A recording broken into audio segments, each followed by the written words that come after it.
Welcome to Wine Time. I'm Rachel. And I'm Heather. Where two moms will pour a drink, espresso, wine, cocktail, who knows, and tell you stories or complain about moms. You will get the good, inspirational, uplifting, encouraging, the badass, we all know a badass mom, and the crime, moms who have committed them and or survived them. This is Wine Time. The good, the badass, and the crime.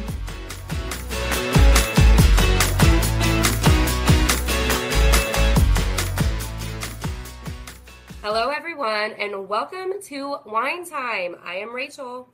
And I'm Heather. In this episode right here, we have a very special guest joining us today, Liam Collins, who is the host of Crime Over Wine. Liam, can you say hi and give a little bit about who you are and what Crime Over Wine is about? Oh, I totally can say hello. It is so great to be here with you guys again. Round two on this. Yes. I had such a great time last time. I could not stop. Yes. So Crime Over Wine is a little passion project of mine that I have going on, because when this episode comes out, we'll have 12 whole true crime episodes talking about everything crime, everything wine, sampling different bottles of wine with different guests. And I say it is the only podcast with truly head-scratching true crime episodes, because it's not just, we don't just talk about, murder and missing people and all that stuff. We also talk about like really fascinating, crime stories, like, with one where, no one died, no one's missing. It's just something you just need to hear. So if that's you, you have your place now. Yeah, we signed up. For sure. You joined the crime vineyard. Oh, yeah. I said, you can totally rack my brain. That's This episode is actually a part 2 of a very infamous case, Darlie Routier, a mother who was given the death penalty for murdering her 2 sons. We recorded with Liam on Crime Over Wine, and that is where part 1 is. So if you haven't gone and listened to that yet, this is the time you need to do so. Liam, can you tell them where they can go and listen? Yeah, so you can listen wherever you find your podcast: Spotify, Apple Podcasts, Google Podcasts. You can also listen to every single every single episode on our website, crimeoverwine.com. All of the episodes have their own episode pages, and the episodes are embedded to the bottom of the page. So yeah, we talked about so much in part 1. Yes. If you are listening and you have not gotten there yet, you're going to be totally lost. So pause, go back, listen to episode 1, and then come back and listen to this one, because we have a lot to talk about. I know we do. So if you have already listened, or you are now back from going and listening to part 1, welcome back. And we have so much more information to share with you. But before that, you guys know what we do. You know how we do it. It's wine time. What we do here is we share what we are drinking, and we talk about what we have to whine about today. Crime Over Wine discusses the case of the week and delivers a wine review throughout the episode. So we definitely had to stay on brand and all drink the same wine, and the bottle that we chose for today's episode is Carnivore. So I'm gonna put on my best Liam hat right now. Are you guys ready? I am. Okay, so this is Carnivore Cabernet Sauvignon, a California wine. You ready, Liam? I've been listening to you today, so this is going to be me. If I can do this without dying. Okay. Our boldly blended Cabernet is an exceptional complement to your favorite red meat, layered with hints of rich blackberry, luscious caramel, and smooth toasted oak. Indulge your primal side with Carnivore. Okay, if anyone who works for Carnivore is listening to this right now, hire Heather as your spokesperson right now. That's your best promo right there. Yes. Record this clip, play that in every single radio spot. The way that you said primal, I don't know why. I know but that word. That was the word.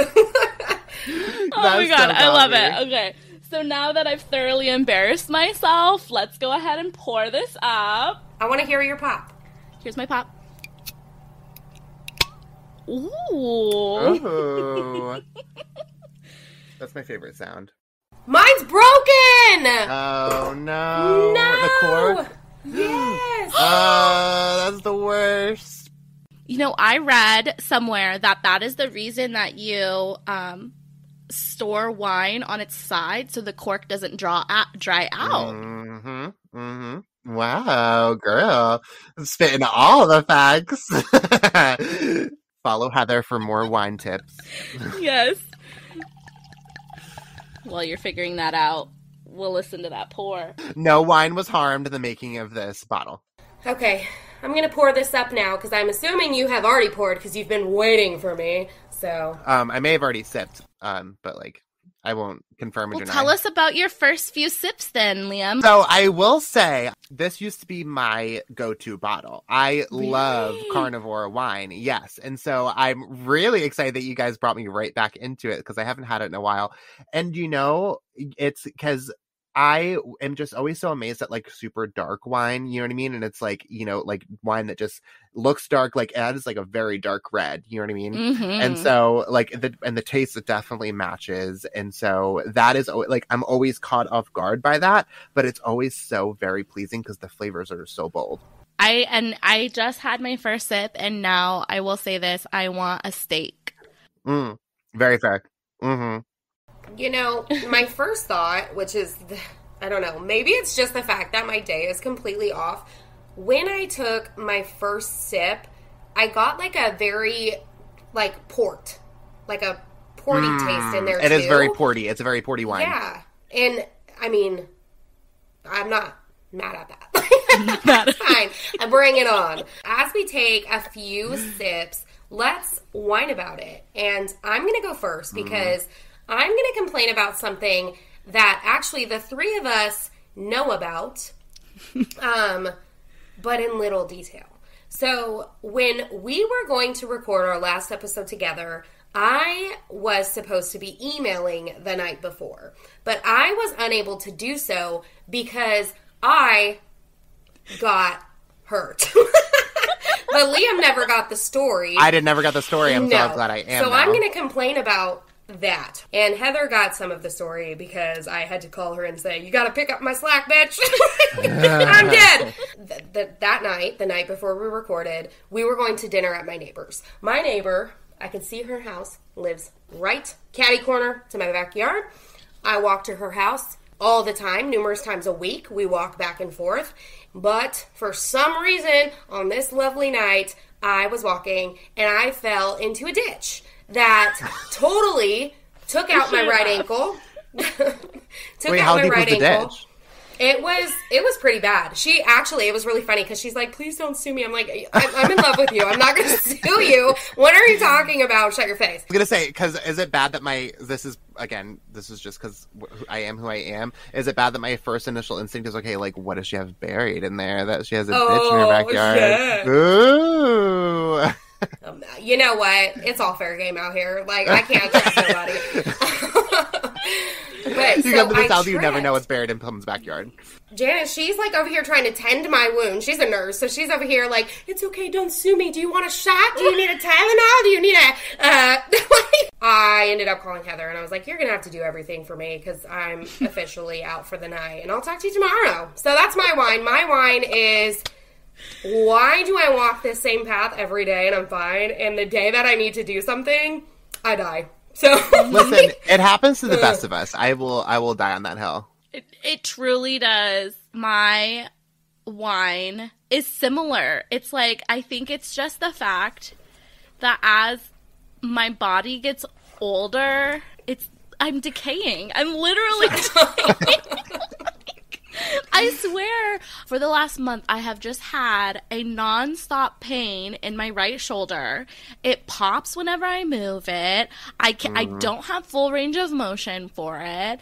It's the worst, and I've been going to get massages, seeing if that will help. It's still pain. I mean, it feels good like the day after the massage, and then it comes back. Now I started going to a chiropractor, because I'm like, maybe that will work. I don't know. Today, I'm literally putting something in the fridge, and I'm like feeling the pain, not paying attention, literally thinking, oh, my shoulder hurts so bad. I scraped the crap, you probably can't see it, but like I scraped the crap out of my hand on the side of my fridge. Skin was hanging off of my freaking finger, and I was like, and it was just, of course, it was like one of those days. where everything, it was just this and that and this and that. And I was just like, do I have to wait until tonight to open this bottle of wine right now? Or should I just right now? You never do. You never do. Like, I literally took a picture of it and sent it to my husband, and he texts back, what the fuck is that? And I was like, it's my freaking finger, man. I feel like as I'm getting older, my body is decaying, and I'm turning more, if this is even possible, because people who know me know how big of like a clumsy klutz I am, I'm getting even more like klutzy, and it's just the absolute worst. But that's me. So Liam, your turn.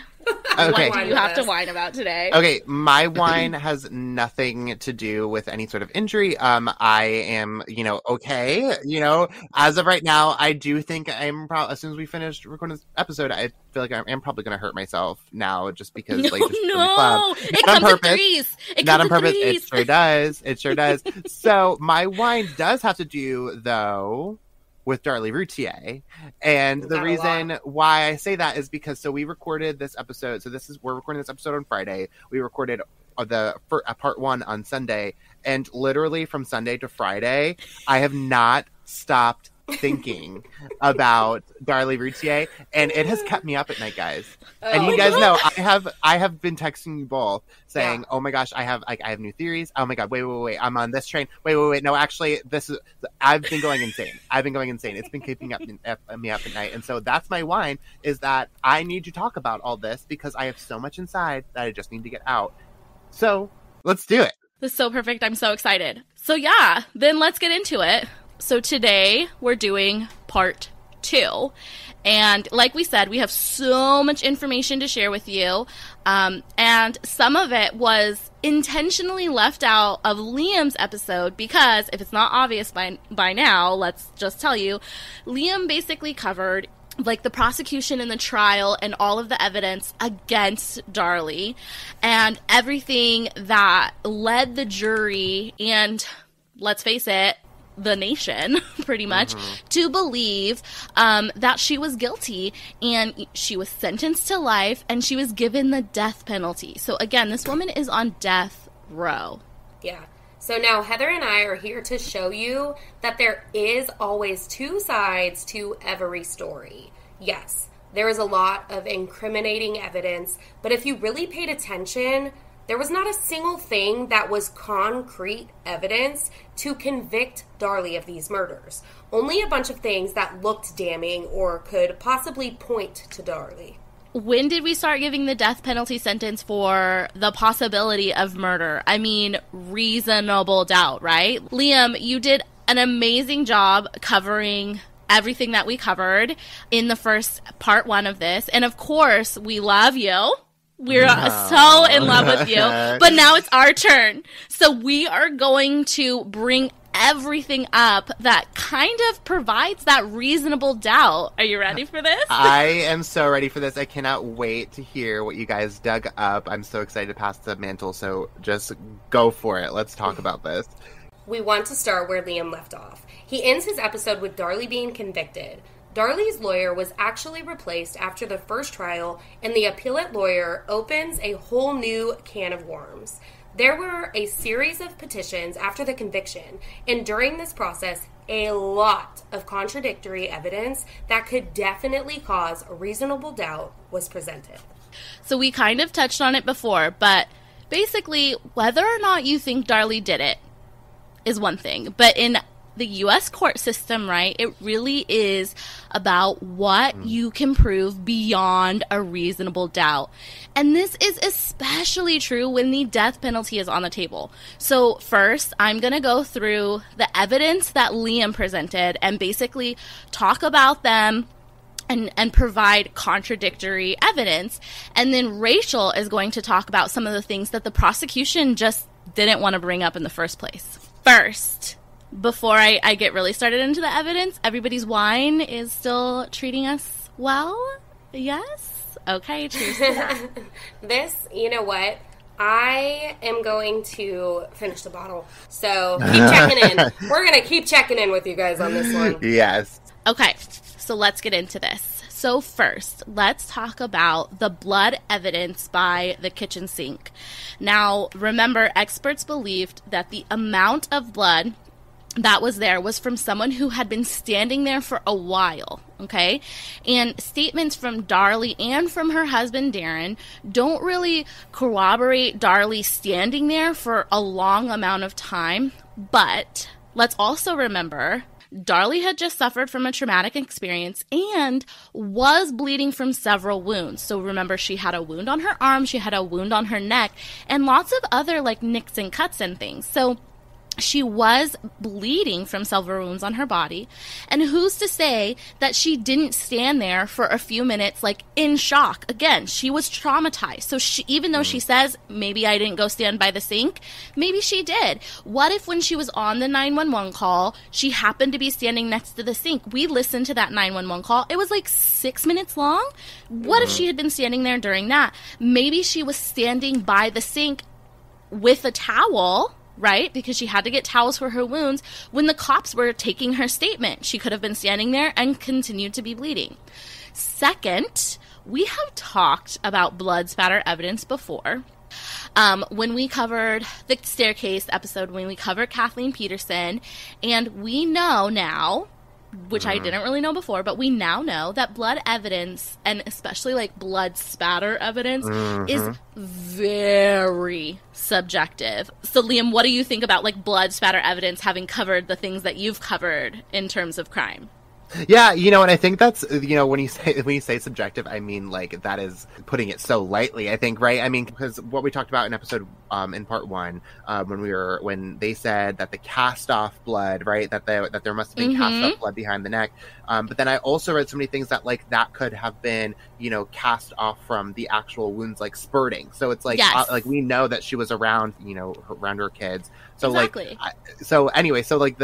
When you say subjective, like, I really do think so much of this case is subjective too, right? I mean, I think we talked about this before. You can see whatever you want to see in any piece of this evidence, probably more so than in any other case. Really, you can use any part of it and change it just a little bit to fit your narrative. And so, certainly blood spatter evidence is definitely up there from that perspective. I have more thoughts though, but I know we're going to get to that, so I'll table. I was like, keep it coming. I just don't ever want you to stop, because I need you to get to the points that you're trying to make. Like, I know you have your list of stuff.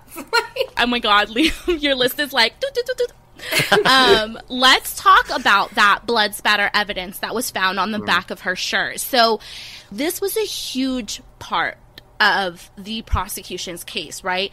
They were saying that the blood spatter evidence that was on the back of her shirt, they had an expert witness say that this was cast off, that she was there, and you see it, like, if you watch the forensic files, if you watch anything, you see this blood spatter, and for those of you who can't see me, I'm quoting expert because let me tell you, where he is doing this like stabbing motion, and he's like, look, the only way that the spatter gets on the back of the shirt is if you're like basically the one doing the stabbing. The star witness for the prosecution was the one and only Tom Bevel. I have talked about this dude before.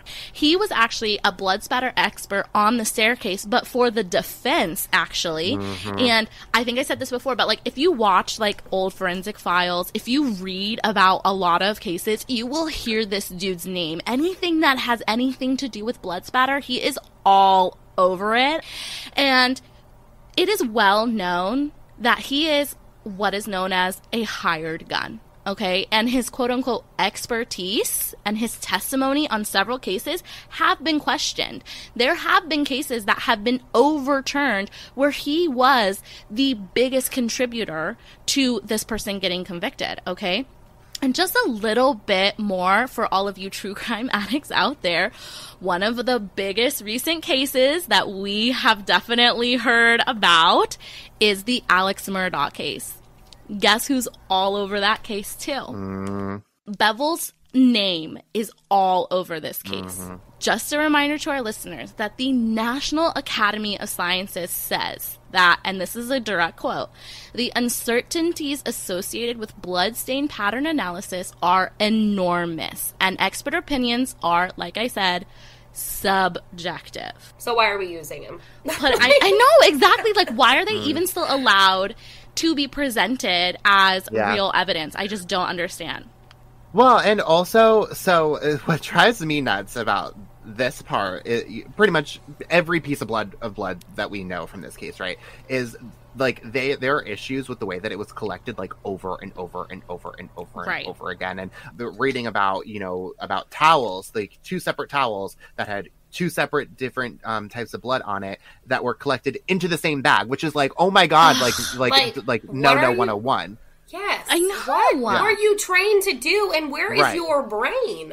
They were also talking about, how like the t-shirts from Devin and Damon, and then also from Darlie, were all collected while they were still wet, so they were still dripping. So point being is all of these red flags should have been in this trial, like from any lawyer who's like taken the LSAT, let alone, graduated from law school and like become a full-fledged lawyer, should have known that like all this evidence should have been thrown out. Every single piece of this evidence should have been gone. Any true crime person would have known that you throw all that shit out. For real, like you hear what was happening and I'm just like, there's absolutely no way. And this again goes back to the point, regardless of whether or not you think she's guilty, this kind of shit should not be happening in our justice system.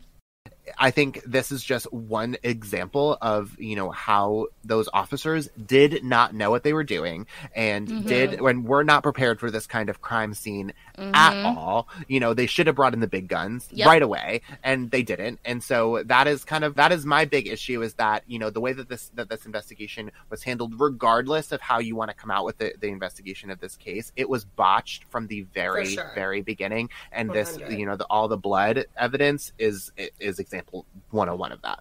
Exactly. We've talked about that before, how it's like, look, like we can't fault you from being from a smaller, jurisdiction that doesn't have to deal with this, often. That's not the problem. The problem is when you are too like ego driven or whatever to not, like you said, call in the big guns. That calls for another glass of wine. I was gonna say, pour it up to that.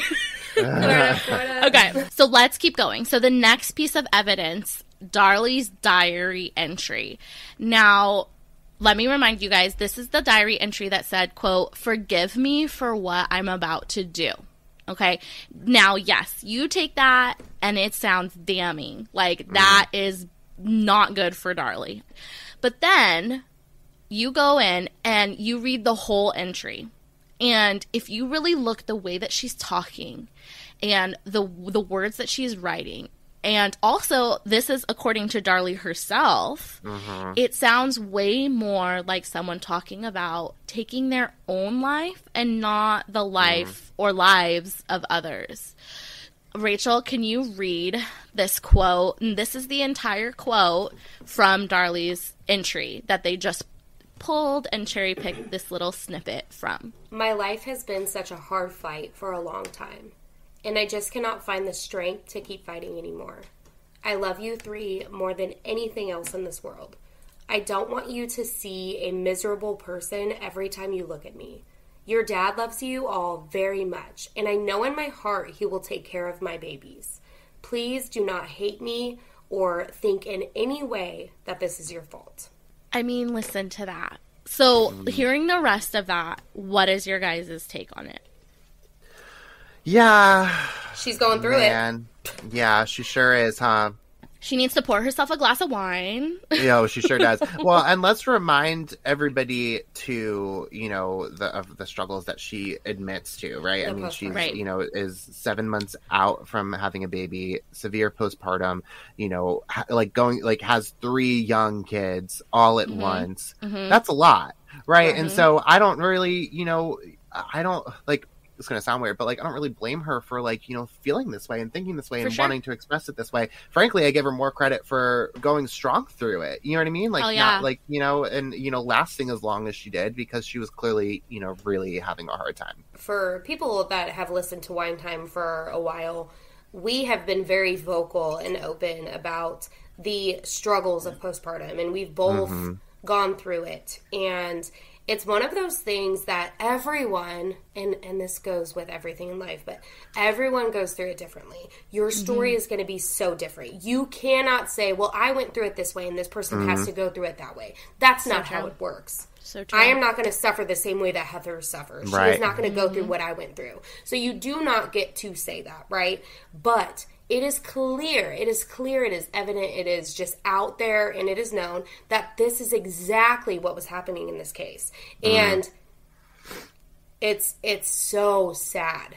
Yeah. It's so sad. And, you know, I just have to say this again, just Go because ahead. I think this just goes toward, you know, how messed up this whole investigation was. Like, shame on whoever, you know, decided that they were only going to pick out that one line and just say that over and over and over again. Because regardless of what you're trying to do, like, say the whole thing. Like, you like go through someone's diary, someone's journal where they're like expressing their thoughts they think privately, and you're just going to use that like one line to just like use it against them without even giving the whole entry. Context, right. Ugh, makes me sick to my stomach. That's such a messed up move. For real. I think about this all the time because we have this podcast and we say some fucked up shit. Right. Imagine if someone literally just plucked the worst stuff that we're saying and used it against us. Like, come on. So true. Listen, this is going to be totally, you know, this is like really deep into like the Liam brain here. But it is one of my biggest fear of like, you know, being in the wrong place at the wrong time and like suddenly I'm accused of murder. You know what I mean? So it's like, okay, so now I am like, I think about this all the time, like way too more often than I should.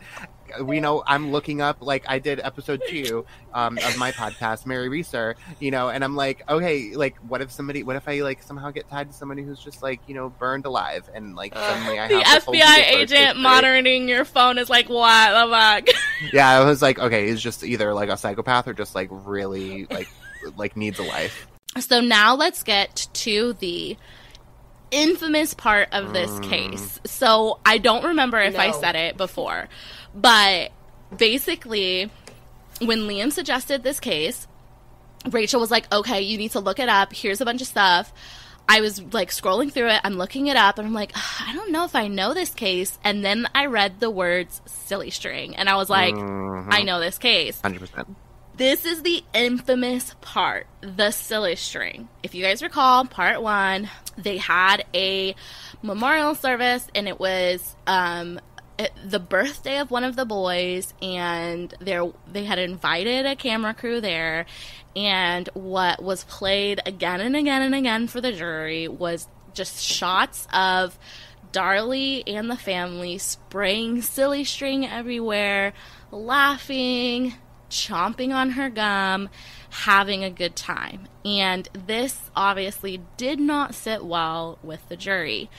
Now, I will tell you, yes, when I first saw this on Forensic Files, which is the first time I ever heard about this case, like probably like 10 years ago or something like that, I was like, oh no, like not cool. The silly string gives me absolute chills. Not something I could ever imagine myself doing. And obviously the jurors felt the same way because they asked to see that video several times over.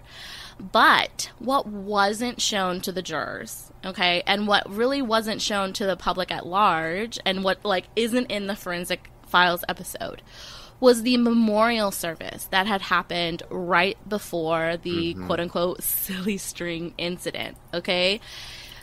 At this memorial service, there were tears. There were prayers. There was family members hugging and looking sullen. And it would be exactly what you would expect to see from family and friends a week after this tragic death of the 2 boys. But what we saw was silly string. Well, and so also like keep in mind too, like this was the part of their memorial service that this reporting crew was not invited to, right? I mean, obviously they were, you know, this was a week after, you know, this was, you know, basically in essence a funeral. They were not inviting the news to come like record this part, right? So this was a private situation, and then they invited, you know, the news crew to come record them having a birthday party for Devin, who was turning 7 that day. So to me, that makes more sense because as a grieving mother, as someone who has just gone through something, you don't matter. You do not matter to me. So this is my time with my family to feel, to hurt, to grieve. Well, and also it's too, I don't know if you guys know this part, so jump in here if you do, but my understanding of the only reason that we know about this like private memorial service is apparently the investigator on the case was like grilled for bugging the cemetery. Right. And oh my reporting God. it. Yeah. So, and he denies, and like, you know, gets on the stand and pleads the fifth, which like, hello. You did it. It's like, yeah, like you did it. Again, just like goes to like really shady tactics here. Like how messed up of you. Even if you think Darlie did it, like the dad's there, like the aunt is there. You're bugging, you know, listening to all this conversation. And like he said that he wanted to do it for the interest of trying to get a confession out of her in this moment. Ugh, so gross. Right, so invasion of privacy, right? So, this is something that obviously is not acceptable, or else they wouldn't be saying, well, I didn't do that, I plead the fifth, whatever. Because they know. But at the same time, like, I'm going to put shit everywhere. I'm going to put every camera, every microphone, everything. I don't give a shit. And I'm going to try to figure out who did it. That's me. Watch me. I'm going to be a part of, like, Vivint and, like, any of the different things. Like, I am in your life now until I know. Rachel will be the best FBI investigator. Because rules don't apply. Well, so, and I have a couple other thoughts here. Yes, and, bring it. So, you know, like we said, this, you know, private prayer vigil, you know, memorial service was not included in court, right? We didn't really, they didn't really get into that, which, like, again, was another reason why, like, the defense attorney got fired. But later on, you know, a juror, you know, one of the jurors, you know, again, I don't know if you know this part, but you know, when it did a bunch of interviews, you know, that's what happens with a lot of these types of cases, you know, did a bunch of interviews, said on TV after this trial, someone had asked him, do you know about this? It's memorial service. Right. And he was like, oh, well, like, if I knew that, I definitely wouldn't have convicted her. And it's like, okay, well, like, maybe we should have fought a little bit harder. And the defense attorney is apparently like, oh, well, if I knew that they were going to harp so much on this, we probably would have fought more on this. And I'm like, okay. What was her team doing? Yeah. What were they doing? It's so crazy because they were paying them a shit ton of money. God, so much they money. paid them so much money. Didn't they have a lawyer? And then they were like, no, we need this guy. And the crazy thing is, and I don't think we actually talk about it much, but like the crazy thing is there was a huge conflict of interest because this guy was actually, this fucking lawyer was actually representing her husband in like the gag order, right? Because he wasn't allowed to talk about anything, and he was being represented by the same guy. So then obviously this lawyer, regardless if they're putting up like a united front, this lawyer has a conflict of interest because obviously the one other person in the house that could have been responsible, you're also representing him. That is such an obvious conflict of interest. For sure. You know what I mean? Because it's like, you simply cannot represent, you know, one person saying that, yes, this is what happened. Like, that's just not how this works. It's not allowed. Is not how this works. No. It's not allowed. Right. That is like, again, lawyer 101. Like you, if two people are in the same situation, two people even could be guilty, even if they're definitely not, like, even if you know for a fact that they're not, that they cannot represent both interests there. Because they could hypothetically be, you know, conflicting because two people in two different situations do not give the same account of the situation, and that can be used against somebody. Exactly. And that could come up. Yeah. Yes, again, not saying that necessarily this is what happened here, but it could. But it could have, exactly. The fact that it was a possibility is a huge red flag. First of all, he never should have been the lawyer. Second of all, he got paid way too much. And third of all, he did a really bad job. Yeah. So let's talk about the next thing here. This is something that just like, it boils my blood. It heats. I hate it so much. Something else that the prosecution really leaned on, right, was the idea that Darlie is a vain person. She has blonde hair and big boobs, and their whole idea was that she killed her two sons to regain the quote-unquote lavish lifestyle that she had before she had kids. So let's just call this what it is. This is some sexist bullshit. Like, this is just Complete trash. Like, they bring up that the boys were stabbed in the chest. Darlie wasn't, which is basically insinuating that she needed to protect her, like, expensive boob job that she got. Like, what a leap, dude. Like, what a leap. There's could be so many reasons why she wasn't stabbed in the boob. And let's remember, she was slit in the freaking throat. Yeah. So if she was such a vain person, why would you slash yourself on her throat? Like, you would have to wear turtlenecks to cover that shit up, right? Like, if you want to show off your boobs, you're definitely showing off your throat, unless you do one of those little peekaboo buoys. Like, but like, it is like, which I don't think was the style back then in the 90s. Yeah. I think that's more of a recent thing. But like, come on, this is some sexist bullshit to bring that up. And she still has those scars, too. I think that's important. Yes, exactly. What I don't understand about this argument at all, right, is like, so if you really think that this is the way she went, right, she slit her throat because that way she can protect her boobs, like, okay, like, she was this close to dying, you know what I mean? Yeah. So it's like 2 millimeters away. Right. And it's like, you know what would have, like, really ruined your boob job? Dying. Like, that would have sucked. Yeah. You know what I mean? Like, that would have really absolutely ruined, you know, all your plastic surgery work. So I'm going to get into my first little revelation here that I had this week, if everyone is ready for this. Let me take a sip. Hold on. Wait. I'm not ready. Yeah. No, definitely take a sip, because you take a sip too. Okay. Yeah. Okay, wait, hold on 1 second. Pause. And I'm going to dive way deeper into this later on. So, like, just store this for a second here. You know who else, like, probably really liked Darlie's boobs?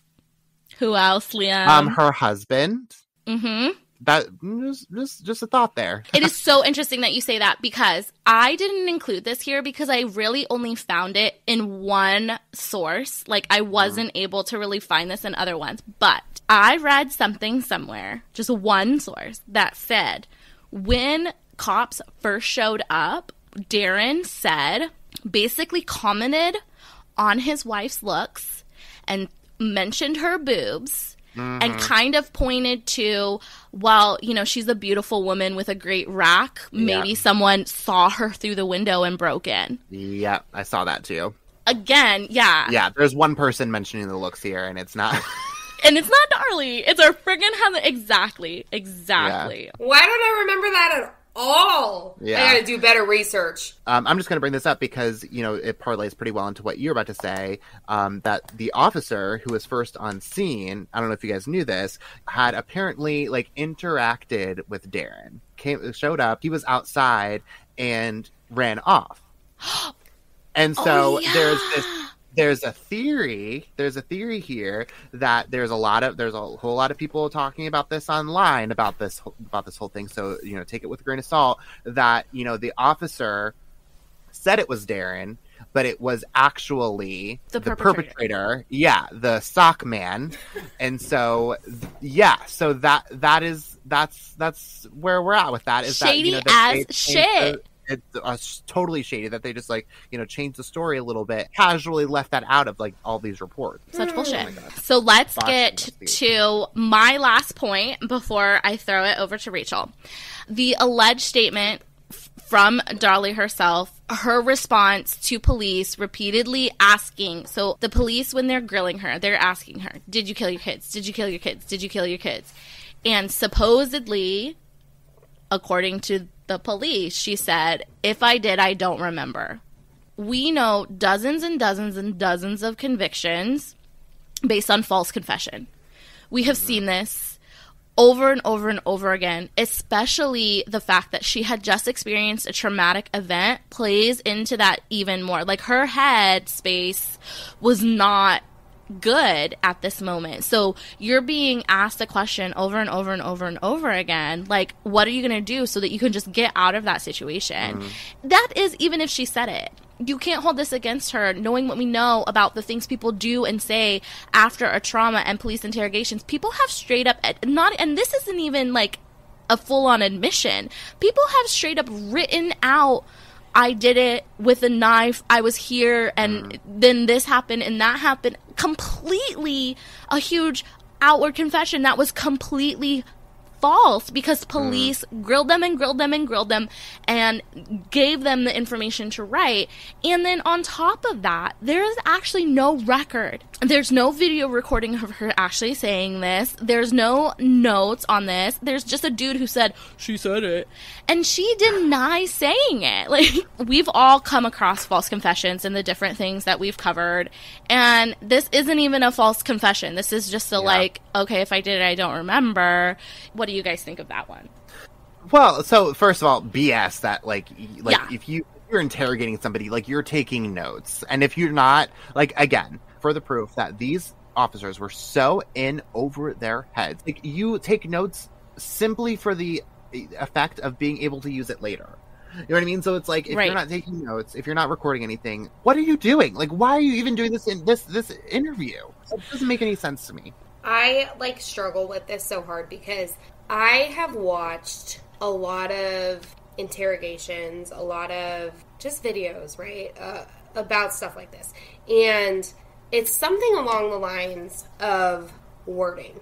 You can definitely plant a seed in their head. And what's weird about it is, right, you're saying the police is repeatedly asking her, did you kill your kids? First of all, when you come to a crime scene and someone's saying someone came in here and did this, look for the person who they're saying did this. Yes, you can keep an open mind to the fact that maybe this happened, or absolutely you think they look guilty and you're going to look into this. You bring it up.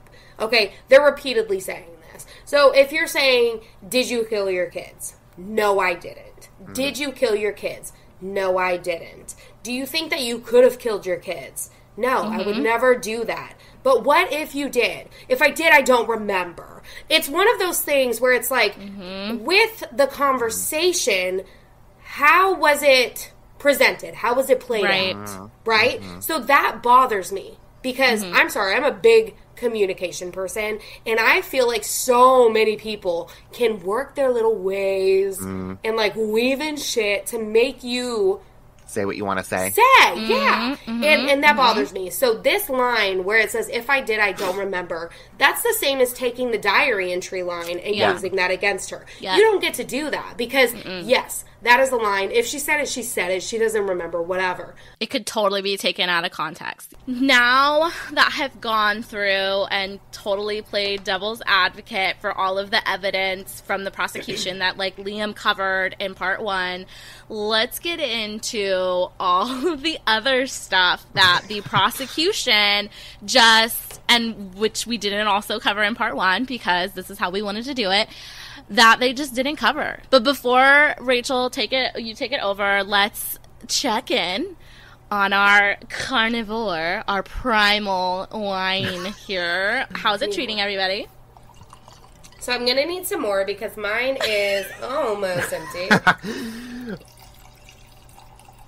Before I started my podcast, I was very much so just a, casual wine drinker. I had my bottles that I liked. Didn't really know why I liked them. I just liked them, right? And so one of the things that has been a resolution of mine since starting this podcast is really understanding the flavors, right? Because I think that's so important. And so I'm thinking I took a step. I did a little reverse engineering here because typically I read what kind of flavors and then I taste it. And I'm like, oh yeah, I definitely taste that. But this time I was like, okay, let me see if I can figure out what it is.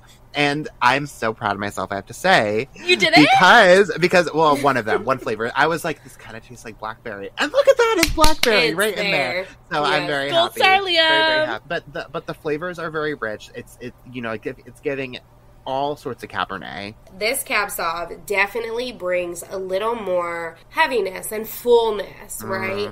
Where I think that some others that I've had are a little less intense in that way. So I like them for different reasons because I don't want to knock it. I definitely don't want to be like, I'd rather buy that. But it's situational. It's for sure. Yeah. Is Darlie guilty or is she innocent? I'm going to buy a wine. So we're going to get into that. For sure. Bringing it back. Let's do this. So first, let's talk about the media coverage of this case. This case was huge, especially because it came a few years after the infamous Susan Smith case. Do you guys know this case? Yes, I do. And you cannot read about Darlie's case without being at least like briefly familiar with Susan Smith, right? Because this is the woman who originally was claiming that a black man carjacked her, drove away with her 2 sons inside the car, and that car was later found in a body of water, and those kids were unfortunately passed away. And then she later confessed, no, I killed them. And the reason why, other than the fact that she's a total bitch, was she wanted to start a new life with a man who had told her that he didn't want kids. Ugh. I just wanted to bash my head into this wall. As you said that sentence, that bothers me to the ultimate capacity. So triggered. No, I mean, I have a lot of thoughts for sure. You know what, like, is like really gonna interrupt a new relationship? Jail. You know what I mean? It's gonna be really bad. Are you aware of that? Like, if you're in jail, like, what relationship? Like, did we think about this? Like, Sorry. I'm sorry, but I just have to say this. Like, this is definitely the wine talking a little bit. But like, the dick was not that good. I promise you, it was not. I'm in love with the three of us. I have to say. We do get it. This episode derailed. So now that you guys know the Susan, the dick was not that good Smith case, let's get into it. Darlie was quickly called the Texas Susan Smith, or the Dallas Susan Smith. So obviously, people already had a preconceived notion, and the publicity this case had to have made it hard to find an impartial jury. They did end up moving the trial to a very conservative county in Texas. Something I read or heard, one of the judges had actually said that if they had ever had to go to court for anything, this would be the last place that they would want to go to. So the fact that they ended up here, it means something, right? Because it's all about the fact that they ended up in this small, conservative county in this big... This is big for this time. I mean, it's big for... Oh my gosh. Any time, but it's huge. And this is like before Casey Anthony, right? Like way before Casey Anthony. Like the idea of a mother killing her own kids, practically unheard of, again, outside of Susan Smith. This is, like you said, the biggest thing in Texas at the moment. Next, let's talk about the prosecution's notion that Darlie's wounds were superficial and self-inflicted.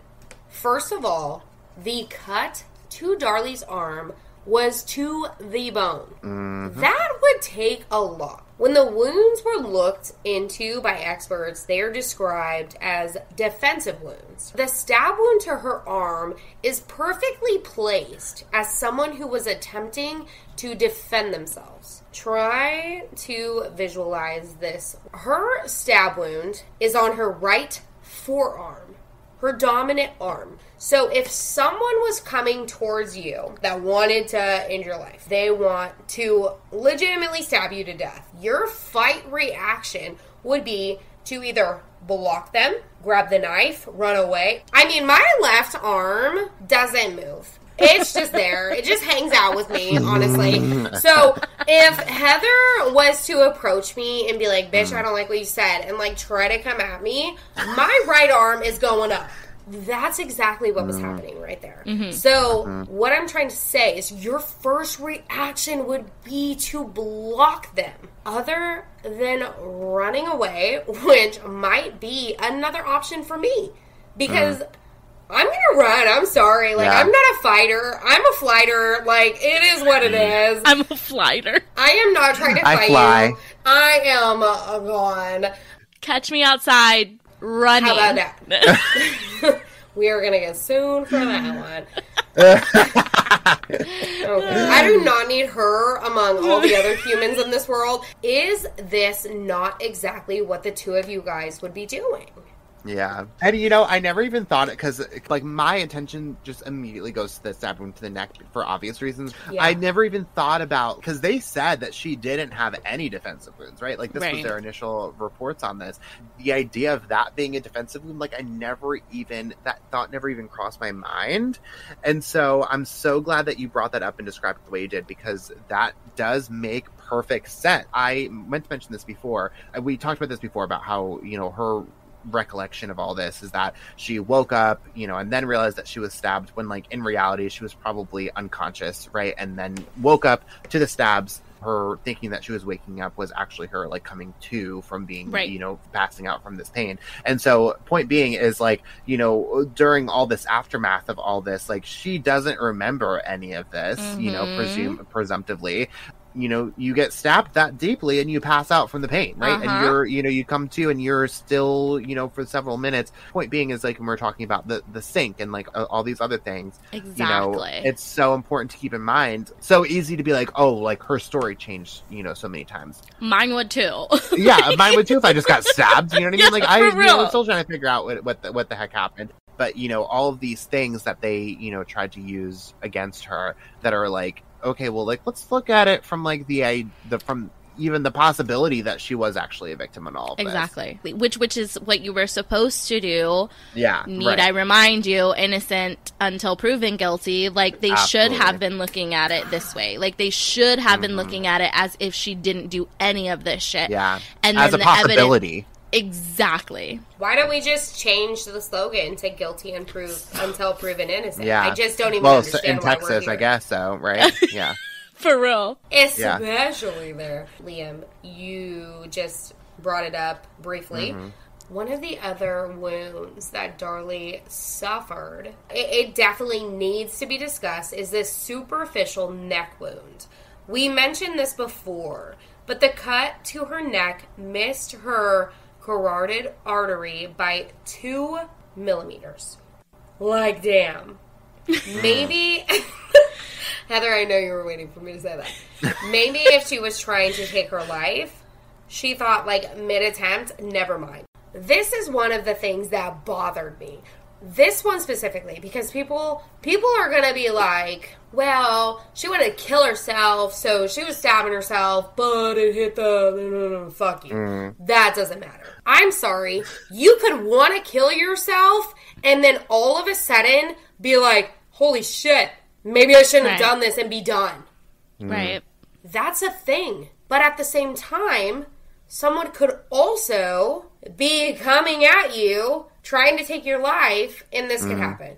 The thing is, right, so mid-attempt, she's like, never mind, this is not what I'm doing.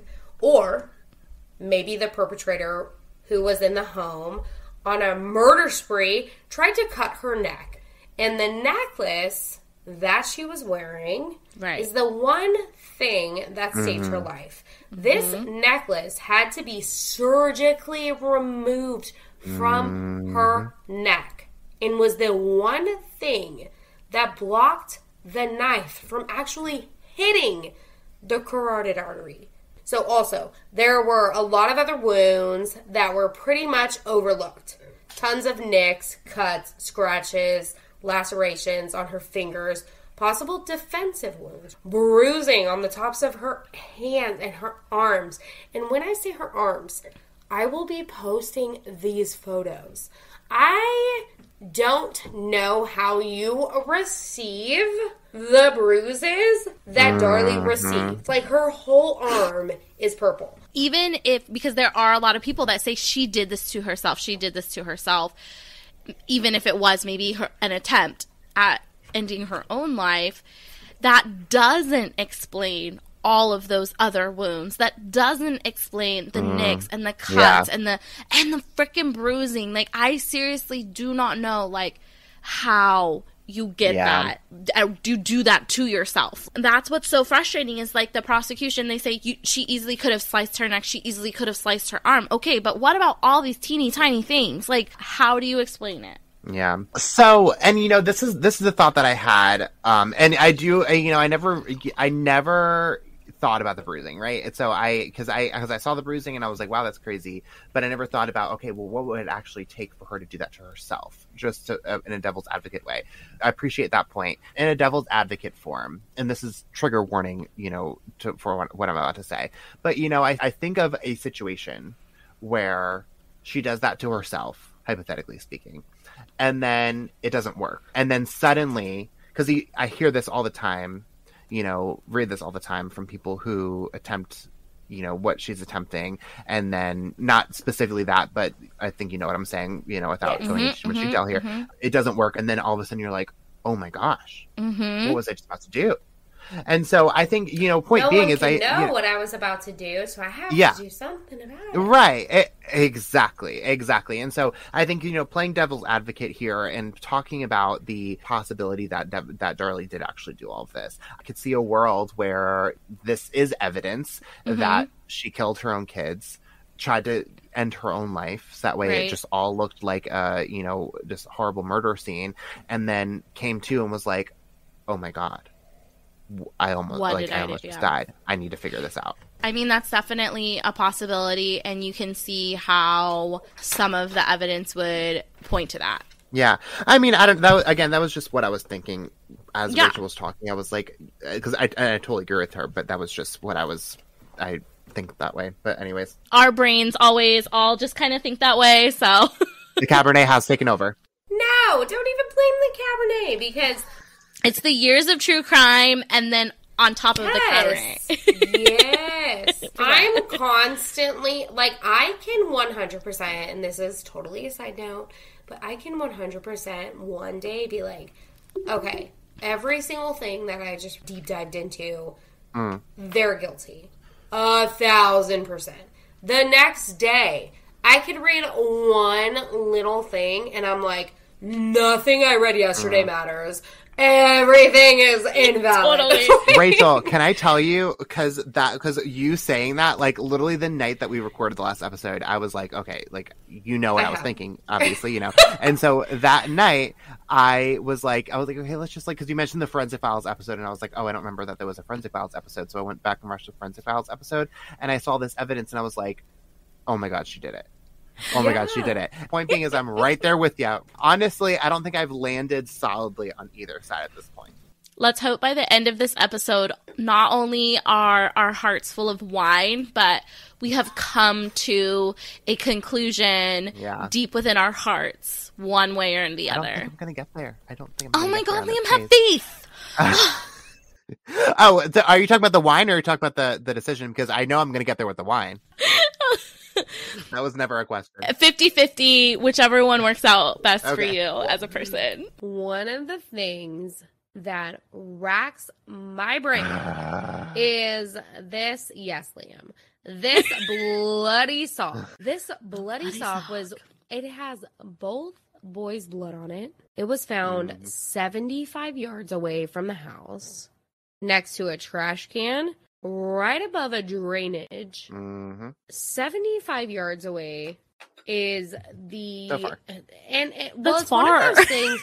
It really depends, because big as a football field, 100, right? Yeah. I mean, that's almost a football field. It would probably be a solid house, at least a house away. Wait, I saw maps on this, Oz. I'm like, I have the receipts about this sock, and I'm obsessed with this sock. Receipts. It's so this true, sock though. kept me up at night. It's not just I can throw this sock, right, and it will be far enough away. This had to have been transported. Yeah, you're not throwing a sock. It's not that far. To me, that's far. Well, far to throw it, but not that far to bring it there. Right. Fair. Okay. Yes. So, here's my question. Yes. If right now, if I was to start a timer, and you were to get up and run 75 yards down the street. Yes. And then run back, and then I stop my timer. Yeah. You, just the average person. I'm not talking. I'm not average, but okay.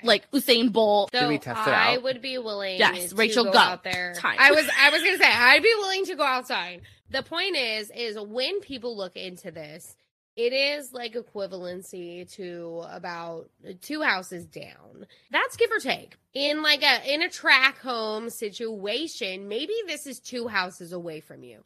It's typically not that far. What is being said here is this sock was found next to a trash can right above a drainage system. It blows my mind because the way that I see it is, if someone was trying to dispose of this sock, it would be put in a trash can. It would be put in a drainage system. First of all, I'm going to do a whole little dissertation on this. Okay. Okay, so this is the map that is on darliefacts.com, right? Love it. Or darliefacts.org. Sock is 2 houses down. So, yeah, think about 2 houses down from where you are right now. Here's the thing that has part 2 of what has kept Liam up at night this week. Because the sock has absolutely destroyed my everything that I thought I knew about this case. As I said in the last episode, I was like, I thought I knew everything about this case, and then this freaking sock ruined everything. So what if? Remember, we're talking about the butcher's knife. There's only 2 sets of blood on it, and we're like, okay, where is the 3rd set of blood? Where is the second the child? So what if they use this sock to transport the other murder weapon to this part, threw the sock and the knife and the other murder weapon into the drain. The knife made it into the drain, but the sock did not make it into the drain. Did I not just solve this case? You solved it. I think that's it. So I was always wondering, this is Darren's sock. He claims that they keep a pile of socks in the garage area, and he says, okay, it could have come from there. That makes total sense because I always wondered. So it's close to a trash can, it's close to a drainage area. It totally makes sense, right? What are you saying? I said Liam's a G. Because this totally makes sense because it's totally makes sense that they were trying to dispose of evidence. We've talked about the fact that there's gotta be another murder weapon that has the other side of blood on it. Yeah. So they described it as an elongated nickel, and I feel like that would make sense. There was only you cleaned off the murder weapon somehow, or even if you just wiped it off. Yeah. Right, that's kind of the shape. It was a very small amount of blood, so it's not like this knife is still dripping with blood. It's still enough. I feel like that you wrap it up and there's still enough blood on there for sure. Yeah, it's that it would just kind of exchange. You know what I mean? So, and if this murder weapon was wrapped up in this sock, and again, I'm not a forensic whatever, but I feel like that makes a logical amount of sense. So let me take this one step further. What if this person, because they were pulling the murder weapon from inside the home, maybe they didn't wear gloves, they used the sock on the handle of the murder weapon, so that they wouldn't get their fingerprints on it. And then dripping, that would make the small amount of that. Yep. Oh my God, we did it. We solved it. We did it. It was Darren's sock, right? That's the other part of my theory. Just go off. I'm teasing. Okay, fine. So here's the tea, right?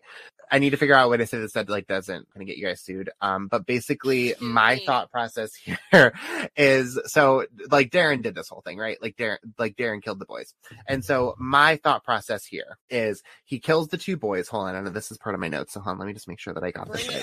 Okay, so he says that he was woken up from broken glass, and I'm too drunk to remember exactly the way I said this, but basically remember him saying he woke up from numerous there was conflicting statements. There was a lot of conflicting of how he woke up.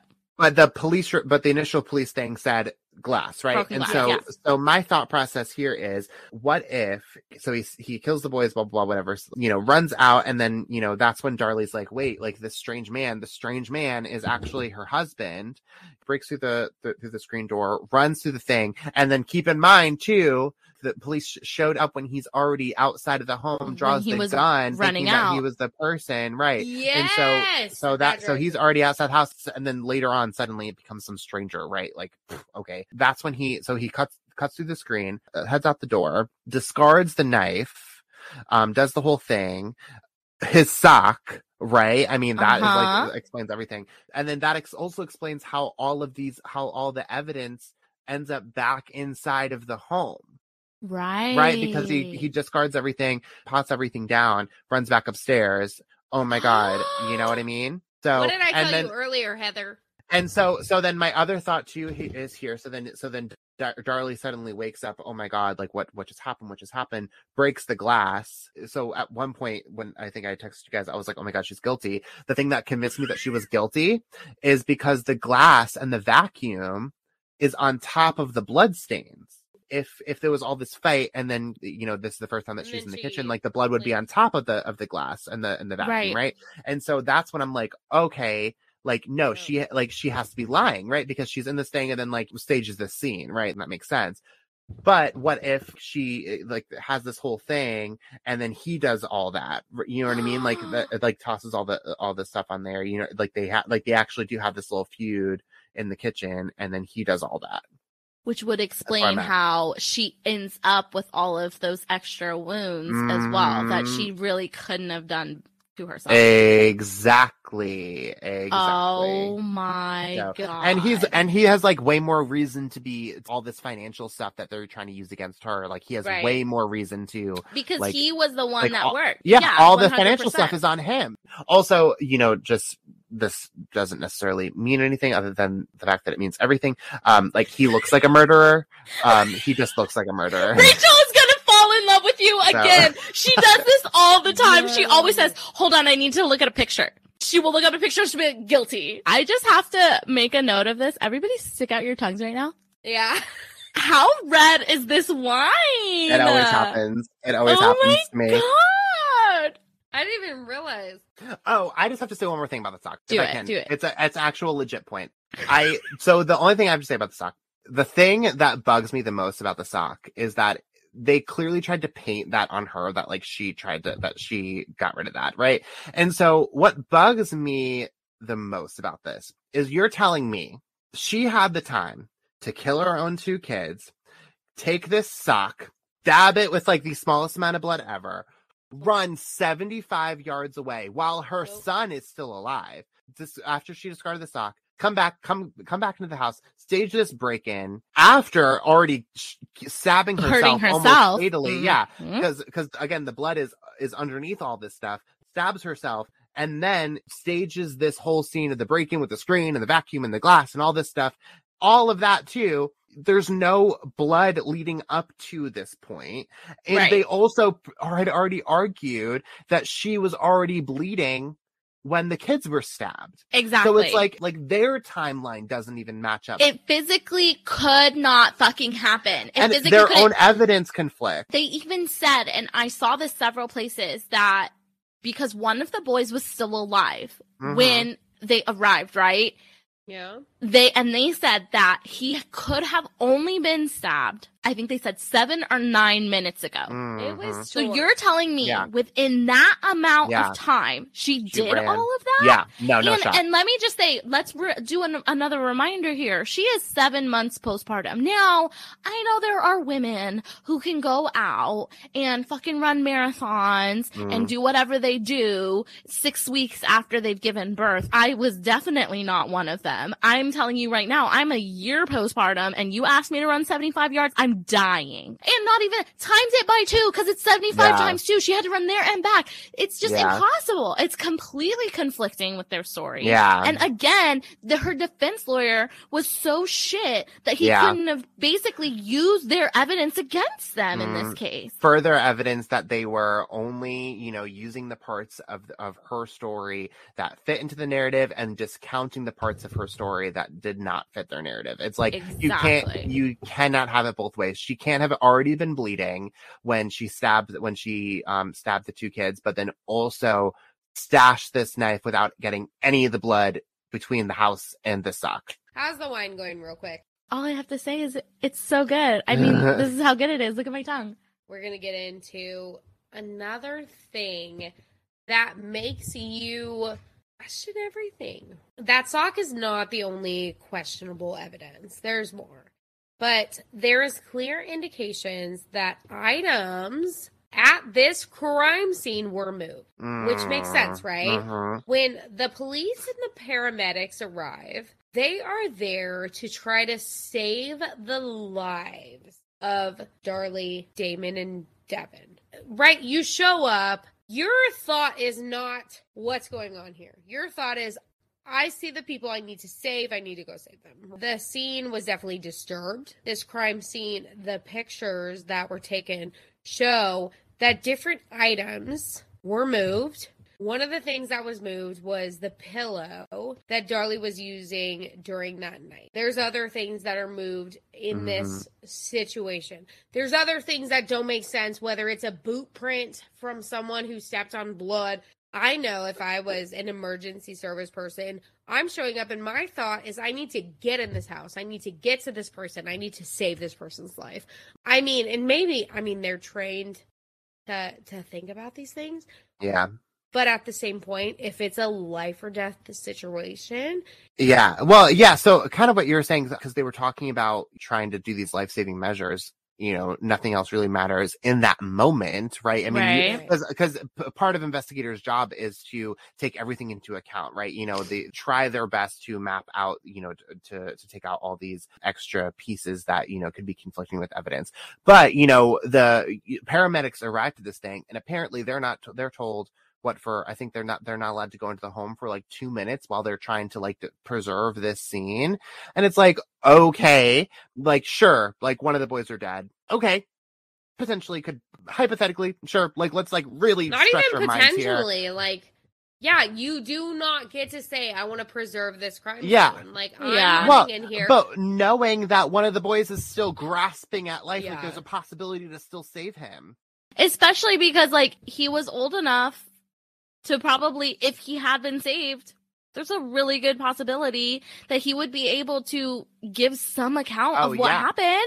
100%. So now that we talk about what was disturbed, let's talk about what was not disturbed. I think Liam did mention this in his episode, but the authorities tried to point to the undisturbed mulch and undisturbed dust on the alleged exit window. Before I finish my sentence, Liam is grunting. Get into it! He's trying so hard to let me finish my sentence before he literally goes crazy. The police make it seem like there is no possible way a supposed intruder could have gone through the window without disturbing the surrounding mulch. But if you've seen a picture of this, that is just complete fucking bullshit. The undisturbed mulch is literally feet away from the window, and the window is like a foot off the ground. So someone could easily get in and out of the window without touching lead. Oh my God. Okay. So you guys know this mulch makes me so angry. Because listen, I have never been more upset about a piece of mulch before in my entire life, because the way, the way that they describe this, the way I've read about this piece of mulch, right? They're talking about, and this is totally reasonable. I've seen windows like this all the time. I have windows like this. You step out of the window and right into this garden, this piece of mulch. And obviously, there would be footprints, there would be something, there would be disturbance, except for the fact that this mulch is 3 feet away, 3 to 5, 5 feet away. There is a very clear path from the window to wherever the heck anyone wants to go. Nobody has to step in the mulch. And it makes me angry because, again, it just is yet another example of how police twist this situation. The thing about the mulch is you have to step out of the window and take 3 steps in the wrong direction to even be in this mulch. Why is this a piece of evidence for you? Why is this something that you feel the need to bring up and that proves distinctively that no, there's no way that someone came out of this window, when Oh my God, anyone could have come out of this window and not stepped in this Anybody. mulch. It drives me nuts. It doesn't make any sense. And so, and there's also too, I don't know if you guys saw this, but there was like this interview that Darren does with, I think it was 2020. And he does this example of how someone could have stepped through this window without like disturbing the dust, without anything. Easily and it's like, in and out. Oh my God, so easily. That's what's so insanely crazy that like they point to this in the trial. They say like, oh, the mulch, blah, blah, blah, blah. She clearly and no did one it herself. says BS. Like, why the hell didn't her defense attorney say, look, here's a fucking picture. Are you telling me that none of you could have stepped in and out of this window without disturbing this mulch? Like, come on. Like, again, the prosecution's investigation grasping at fucking straws and just trying to make shit up and not even good. It's not even a good like fucking lie. And then the defense not fucking doing their job and showing a picture where clearly that is a bold-faced fucking lie.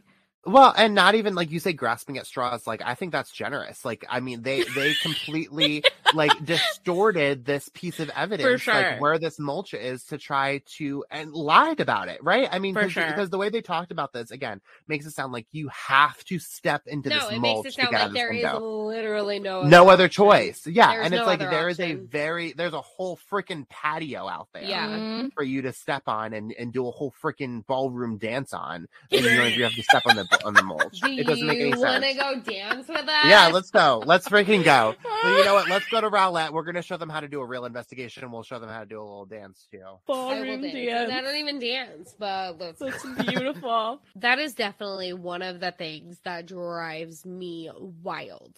Yeah. One of the other things that I know I have already racked Heather's brain about, and I'm going to rack everyone else's brain, is the fibers on the knife in the kitchen block. The fibers were tested. They could have been from the screen. But, and I say but with the most italicized, bold, large font, whatever there is to do on that word, they also could have been from numerous other things. The exact same thing that you're using to dust footprints on this knife is the same fiber that is tested to be in the screen. So this part of the case, like I know Liam earlier was like, you know what, I'm going to pop off. This is where I pop off. It drives me crazy. They tested what they were using to dust everything, and they were like, yeah, like that matches up exactly, and just ignored it. So it's like to exactly what you were just saying, the fact that you're just going to take all of those, everything into consideration and just be like, okay, not even dispute it at all. Like, not even take it up against any sort of disagreement or anything. Like, it's just going to be, yep, this is it. 2 + 2 = 4. But like, okay, well, there's a whole other equation here that you're not even, taking into account. And also too, if I remember correctly, so they were focused in on like one knife, and like, I may have to look this up, but like, if I remember correctly, like they were so focusing on one knife, but then like they also like this knife had like a lot of fibers, I guess. But then there were other knives in that block that also had those same exact fibers too. I'd never heard that before. In that same block. So I guess so the argument is like you're dusting for this whole thing, and like, yeah, duh, like it's going to go everywhere because like you're dusting and it's like a whole thing.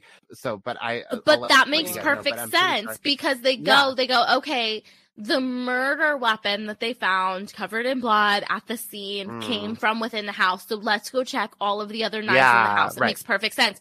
They're dusting using the same equipment for all of the knives. So it totally makes sense that they would find this on more than just like, I think it was like the bread knife or whatever it was. Yeah. But that's exactly what's so frustrating is even if they said, hey, the material that we found on this knife is 99.99% consistent with the screen.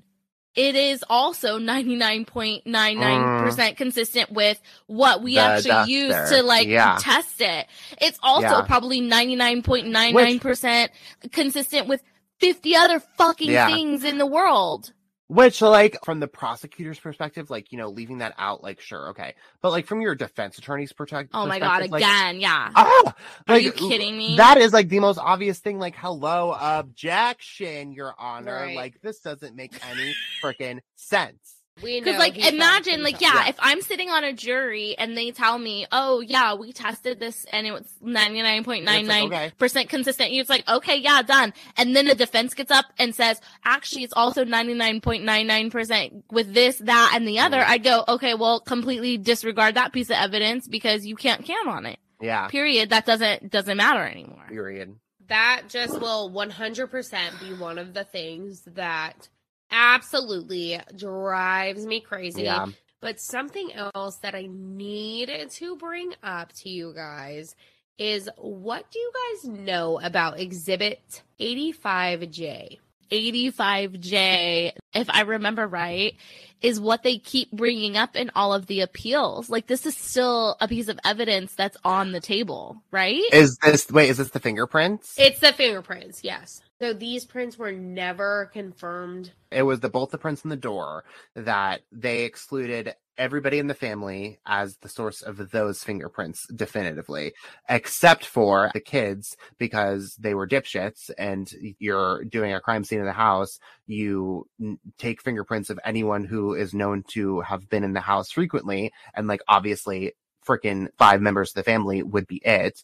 Right. And so the fact that they didn't take fingerprints is, like, infuriating. Which again, that's just another piece of evidence showing that we still do not have the whole story. There is still reasonable doubt. Like, that piece of evidence alone, like, the amount of reasonable doubt you can get, like, from the fact that there's these fingerprints that nobody can identify right there. Yeah, for sure. Yeah, I mean, I think the only thing that says to me is, like you said, the fact that this investigation was so screwed from the very beginning. Like, there was no way, outside of the idea of, the perfect storm of a terrible defense attorney, of a prosecution that's going to use, like, bits and pieces of things and not the entire story.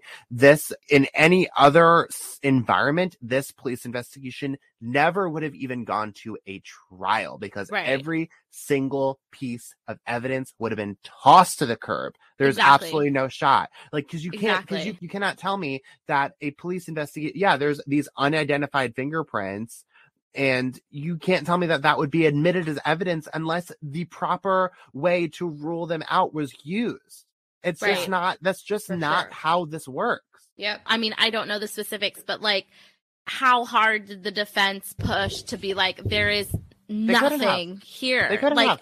Because, like, any judge would have looked at this and been like, this is all crap. Like, this cannot go to trial. Yeah. The judge isn't going to be able to do that by himself. So, like, or herself. So the defense has to present it. Right. The defense has to say objection, hello, and then the judge, that's when the judge And where were they?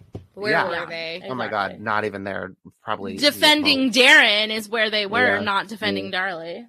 Now, let's talk about maybe one of the craziest things in this case. Something that definitely 100% needs to be talked about is the fact that Darlie's husband, Darren, had actually planned a staged robbery on his own house in the vicinity of this time range, right? So Darren Routier admitted he wanted to hire someone to break into their house. He said he discussed it with his wife's stepfather and some reputed car thieves, right? But he claims to never have pursued the plan. He didn't tell authorities even after his wife was arrested and convicted, okay? So what the actual fuck? What the actual fuck? But admitted to, like, wanting to do this. Like, didn't even, like, it wasn't even like one of those things where it was like, there's a lot of evidence that you wanted to do this. Right. Like, he flat out said, this is the thing I wanted to do. So insane, because he did stuff. He interviewed on video, climbing in and out of the window, proving that you could do it. He goes, like, he's every single time you see him, my wife is innocent. Yet this Yeah, frankly, this is all the evidence that I needed to hear to be like, okay, wait a minute, like he at the very least had something to do with this, and I will spare you with 100%. my theory of how I think it all played out, as I mentioned to you all before. I do feel the need. I do feel the need too, because at some point in my week long of not sleep, I did at some point get to the point where I was like, you know what, Darlie did this. Darlie did this. So let me, if I can. Let's if I do can. it. And Let's maybe, hear it. You always or maybe, Hold on. Let me hold my wine. do you want to go now or do you want to go to... Oh, bring it. Okay, let's go now. Okay. And so basically, where's my post-it note? This is how I got to the point where I was like, you know what? I think there's a good chance that Darlie may have done this, because we're talking about the blood underneath all this evidence, underneath all this mess, right? We're talking about the blood underneath the glass. We're talking about the blood underneath the vacuum. We're talking about the blood at the sink that was later cleaned up, right? And so I think that there is a 50% chance, right? I think that 50%, maybe a little bit generous. I think there's like a 30% chance. This is my Darlie theory, right? If we get to the point where we're just like, okay, we're gonna stab the boys. We're gonna stage this whole scene. The screen, the sock, all these yards away, and then we come back and we're just like, you know what? Okay, this is it. This is how I'm going to convince myself. We're going to slit her throat at the sink. This is how all this blood gets here. We're going to clean it up maybe a little bit just to make it look a little bit more believable. And then, oh, what's that? That's when she hears Damon is still alive. And so that's when I'm like, okay, well, maybe that's when she goes back, does more to the boys or something at some point. Right, because they had multiple stab wounds. And here's all of a sudden, oh, I hear Darren upstairs. He woke up. I have to make this scene. I have to make it sound like there was some huge break, and I had to think about it all at once. I had to scream about it because I can see where she's at the sink. She hears the boys. She turns around. Glass breaks. Darren hears it upstairs. Wakes up. Starts stirring. Maybe the baby starts crying. Right. And then that's when she's like, oh my God, oh my God, Devin. Yeah. That's my Darlie theory. That's where I got to the point where I was like, wait a minute. Like this could be real. But in my mind, and you mentioned this too, don't sue me, Darren. This is all allegedly and off the record. Well, we're not the only ones talking about Darren being guilty, so I think that's fair. But he had something to do with it. He had to have something to do with it. There's no way that she was able to do all of this by herself. Yeah, that's the theory I land on. I think the evidence is preponderance. And Rachel and I have freaking talked about this so often that how in the world has he gotten away all these years with absolutely nothing happening to him? Yeah. I'm going to talk about a couple other things because we're still just getting into the fact that Darlie was, no matter what you guys decide, no matter where your brain is at, he was wrongfully convicted. Okay, in my opinion. So the knife in the 911 call, as people who discuss true crime, we bring up the fact all of the time that people will act differently. There is no one way to act or how to respond in times like this. In this 911 call, the prosecution goes after Darlie because she tells the dispatcher that she touched the murder weapon. Right. And that her fingerprints are now on it. This was looked at as her purposefully giving the information to try to make her look innocent. Well, if you actually listen to the call, the dispatcher is asking her questions. Darlie is responding, and isn't until a minute later that she actually talks about the fingerprints. So let me play this call for you here, then we will discuss it. 911, what is your emergency? Ma'am? What? Who did? Hang on. on, ma'am. Ma'am? I'm on medical emergency, 5801 Eagle Drive. Ma'am? Ma'am, I'm trying to get an ambulance to you. Hang on a minute. Oh, God, my babies are dying. What's going on, ma'am? Oh, my God.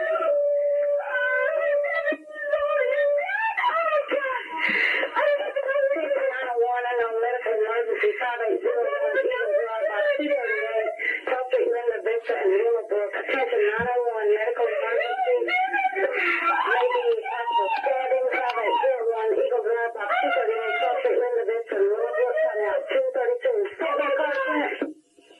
Hey. Oh my God.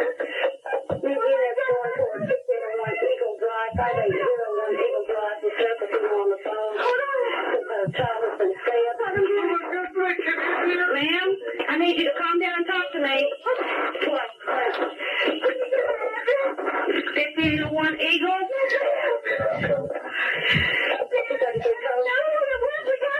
Ma'am, listen to me. I need you to. Oh my God. Can you take the radio clip? Yes. Ma'am, I need you to talk to me.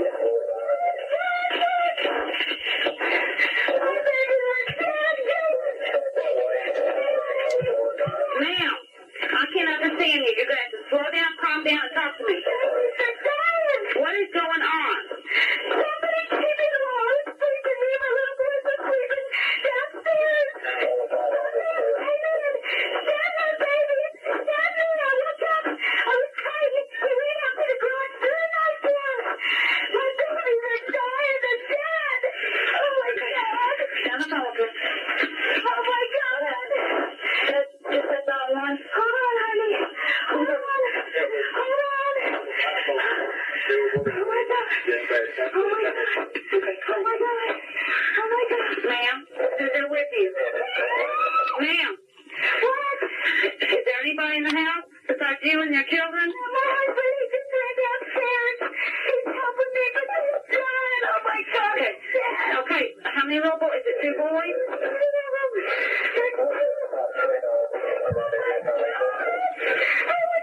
Okay, listen to me. Calm down. Calm. Go ahead. 5801 Eagle Drive. 5801 Eagle Drive. It's going to be a stabbing. When are they going to be here? Ma'am, they're on their way. Oh, my God. Ma'am, how old are your boys? What? How old are your boys? No. Okay. Oh, my God. Oh, my God. Oh, he's dead. Calm down, can you? Oh, my God. Is your name Darlie? Yes. Your husband's name Darren? Yes, please. God, they're taking forever. There's nobody in your head. You don't know who this is?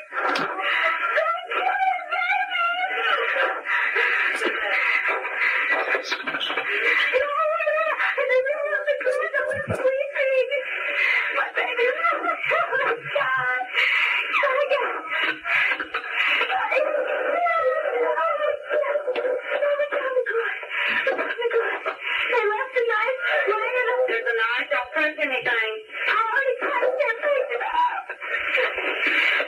Who's out there? Anybody out there? I don't know. Okay, ma'am, listen. There's a police officer at your front door. Is your front door unlocked? Yes, ma'am. It's with the ambulance. Okay. They're breathing. They don't get in here. They're just sad. My God, they're dead. Please. Okay, is 82 out on Eagle? Huh? That Eagle. What Eagle? My God, hurry. 82, you out. Oh, my God. Oh, my God. Why would they do this? What did he say? Why would they do this? Okay, listen, ma'am. You need to let the officers in the front door, okay? What? Ma'am? What? You need to let the police officers in the front door. This knife was laying over there, and I already picked it up. Okay, it's all right. It's okay. We got the press, baby.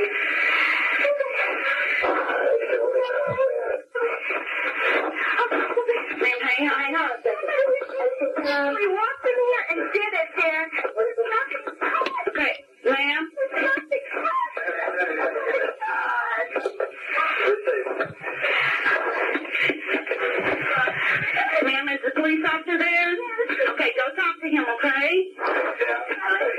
Yes, that's okay. Go talk to him, though. Okay? So they focus so much on the fact that she says, I touched the murder weapon. But what they don't bring up is the fact that the conversation that is being had, they're asking questions. This dispatcher is asking questions. They're wondering what is going on. They're saying these things.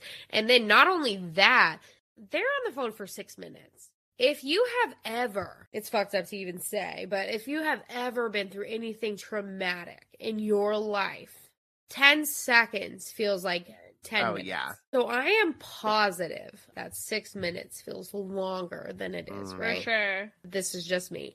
In my head, this 6 minutes, they're talking about what is going on and what is here and what is there and, whatever. What's going on? It comes up that she touches the weapon. They bring this up in court, that she touches the weapon, and she plants the fact that she touches the weapon because she wants everyone to know that her fingerprints are on the weapon. Or maybe if you look at it a different way, she's on the phone with the dispatcher, and the dispatcher's asking her questions. Darlie, she brings up the fact that she touches the knife, and then the conversation goes on for another minute or so. And then later, after that minute, which that's the point I'm trying to make as a mother, as a person, whatever, anyone who has gone through something. Not even, like just a person who's dealing with a panicked situation. Your mind is going a mile a minute. You're talking to this dispatcher. You're thinking. Your thought process is probably like, oh my God, we need to catch the guy who did this. How the hell are we going to catch the guy who did this? He ran out in the middle of the night. Oh, but wait, he touched the knife. So maybe they could get the fingerprints off the knife. Fuck, I touched the knife. Because if you listen to the call, the way she comes to that realization, to me, sounds sincere. Yeah. But also she could be a world-class actress. And on the other hand, I also think she's still kind of guilty of something. I don't know exactly to what extent, but she's got something to do with this. And it's tough. It's a hard situation. As we listen to this, it is one of those things that you are instantly, what am I supposed to think, right? How do you look at it? Because I know for a fact the way that I think about it when I listen to everything that was given to me about that situation is I'm in the same situation. I feel like I would do the same thing, and I would be right there with her, where I would be. First of all, we're going to get to the fact that I would hang up the phone, but I would 100% realize that. Oh my God, what did I do? What did I do? Maybe not within 10 seconds or a minute or 2 minutes or 3 minutes. Maybe it would have been later. But it eventually would have came to me that would have happened. But we're going to move on. So to me, she was panicking. She was a panicking mother. She was giving that information to the dispatcher as it was coming. Once she realized that she touched it, that she touched that knife, she shares that as well because it came to her mind that she shouldn't have done that. Well, and I think too, so when you mention because the fingerprint part is interesting to me because in the 911 call, which is really hard to really hear, the dispatcher says, okay, well, don't touch anything. And she says, oh, well, I already touched the knife. And then later on, I think she may just make some sort of fleeting reference to, oh, I wonder if they could have gotten the fingerprints. And I think that's what people really point to. But then later on, I guess in this obviously unrecorded part of this, that's when she, I guess, is repeating this over and over and over and over and over again to police officers. From somebody who is, dealing with such an extreme amount of, trauma and anxiety, I could see where that is what sticks in your brain. You know what I mean? Where it's this crazy thing happens and it's like, oh my God, does that just ruin everything? And that's just what you stick to. That it's that you have tunnel vision. Yeah, and it's like you can only think about the fact, oh my god, I just touched the murder weapon. Oh my god, I just touched a murder weapon. Oh my god, I just touched a murder weapon. And I don't even really think nothing I got from that necessarily points me to think that she's trying to dismiss it away from her fingerprints being on it, as much as her trying to think about, oh my god, did I just mess up the person who could have been caught? 100%, because it's the knife that came from inside your house. Yeah. Why the fuck wouldn't your prints be on it? Yep, that's a great point. These are the main things that I needed to bring up. But I have to bring up 2 other things that have just made me go crazy. And I'm wondering if you specifically, Liam, because I talk to Heather often, but Liam, I need to know if you know about or have looked into these things, okay? So the first one that I am going to bring up is the chloroform theory. I vaguely remember someone talking about whether or not she had chloroform and how quickly that could have been released out of her system. I do vaguely remember that, but explain that to me because I don't think I know enough about it to be able to talk about it. I need to point out that this is very briefly talked about. This is not talked about very often because I honestly don't know the credibility when it comes to this theory. But I do, and this is just me, Rachel, as your Wine Time host, I do believe that it is something that still needs to be talked about, okay? When they looked at this theory, they talk about the sock, which is evidence. It's held still. The investigators, everyone, is still kind of looking into the fact that how in the world does Darlie not remember or know she was able to sleep through this brutal attack? She wakes up with different stories. Who knows? Maybe the different stories come from the fact that she's a lying ass bitch. Maybe they come from the fact that she... I didn't see that in the court transcripts, by the way, but... That wasn't the official term that they used. Well, that's basically what they were saying without actually saying These are the but... Rachel transcripts.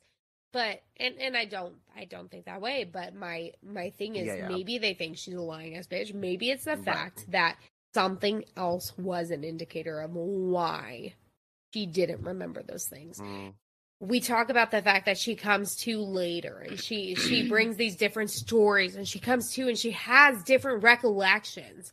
It's something that makes me wonder, is this something that played a factor? Was there something in her system or was there something that made her foggy, something that made her think differently? I don't know.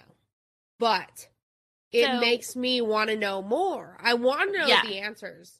I have 2 things to say about this. Okay. 1, she was supposedly dead asleep.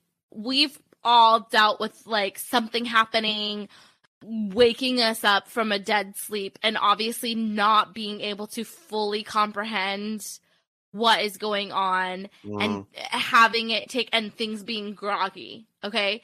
That combined with the fact that she was fucking sliced across the neck and losing blood. And the fact that not only could she have passed out from the blood loss, not only could she have passed out from the trauma alone of being stabbed, the pain alone could have been enough to make her pass out. Right. So the fact that I think that she was sleeping and the fact that she was injured, I don't even think chloroform needs to be in the picture for her to have a not full comprehension of what's going on. That being said, a little bit of a leap here just because, you know, that's why we do what we do. I think I mentioned this in Liam's episode. When you watch the video of her at her son's silly string incident, in my opinion, she's either just a very eccentric person, which could be, and if that's your deal, more power to you. I also get the impression that she may have been on something. Oh, for sure. That was my thought. That was my first thought too. I definitely think she was high. And so, and again, let's look at the evidence here. She's 7 months postpartum. She's dealing with postpartum depression. Yeah. She's writing in her journal about being severely depressed, so much so that however you want to read it, she's either going to take her own life or the life of her kids. She's clearly going through some mental shit. Who's to say that she wasn't on something that night? Yeah. Which, again, could have been part of the reason that her recollection is shitty. Broken wine glasses. Like, maybe she was drunk off wine. Like, we don't know. And what I'm saying is, I'm not completely discounting the chloroform possibility, but what I am saying is there are seriously so much evidence to show why even without chloroform, she would have a foggy recollection of what the hell was going on. Yeah. So the only other thing, even though like in my brain I have a million other things, but I have to say, I am someone who I want to go further. If something doesn't make sense to me, I'm gonna go further. Something that was looked at is that Darlie was said to have been missing her underwear during that day, that next day. And like, was this something that was an attack on the family? They didn't come in, they didn't take other stuff, whatever. Was this something that they were coming to attack Darlie? Her underwear are missing. I don't know. The theory, and I don't know it as a fact, but something that might have possibly happened is that she, after all of this, woke up and her underwear were missing. Okay, so my initial thought is just thinking from a prosecutor's perspective of like, I don't believe a word she says. Who's to say that she's just not making that up? Like, right, I'm assuming she doesn't have Maybe she went to bed with Excel. no underwears on. Well, and I guess I'm just trying to say, like, I'm assuming she doesn't like keep, like, I don't know, like if a pair of my underwear just went missing, like I wouldn't really know the difference. Like maybe I think so. Point being is that like there's no record of like what pairs she had. Presumably, maybe there is, but probably not. If this is true, okay, sure, but you can't prove it. And I think that's because I read this and I was like, okay, like, sure, like, if you can prove that you had this pair of underwear 5 minutes ago and now you don't have it, like, okay, like, sure, maybe that is proof that somebody came and stole it, but like, I'm assuming that she cannot prove that she had this underwear, when she went to bed, but didn't have it when she woke up. And again, this was the 90s, and the feelings around this kind of things have definitely changed. But my thought is, if she felt like something had happened in such a way that she was missing underwear for a nefarious reason, when she was at the hospital, that's something she may have mentioned.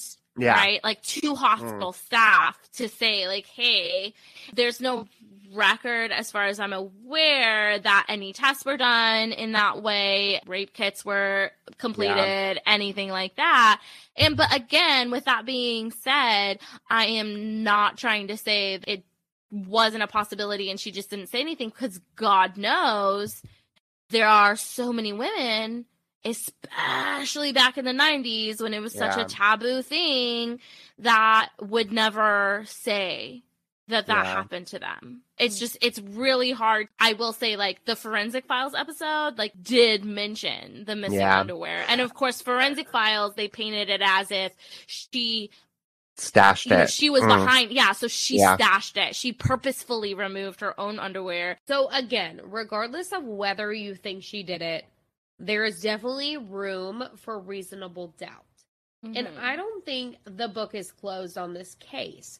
So my brain instantly goes to the fact that we had a part 1.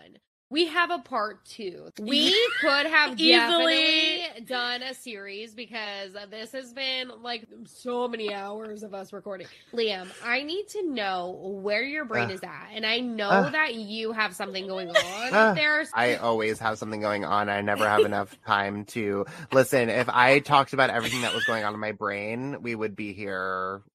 We would have a 24/7 live podcast. Listen, where I'm at, I absolutely believe that this investigation was botched from the beginning. 100%. I think they went in there, saw this pretty woman with big boobs, big fake boobs, and said, this does not fit a Texas mom with young kids. It just doesn't look right. And so therefore I'm eyeing you a certain way.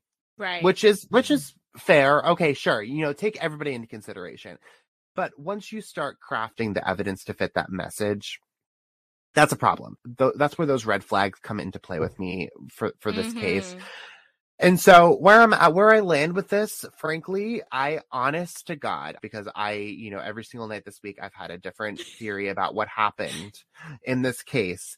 And where I land is I could see just about anything. I really could. You could probably convince me, talking about enough things, you could probably convince me that anybody did this. Heather, honestly, I'm about to throw you under the bus and tell you that you did this. And so honestly though, that's kind of where I'm at, because I really think this is just one of those cases. You could look at any single piece of evidence in this case and see it from every single perspective and make your case based on how you see that piece of evidence. You completely ignore everything else and craft a perfect timeline.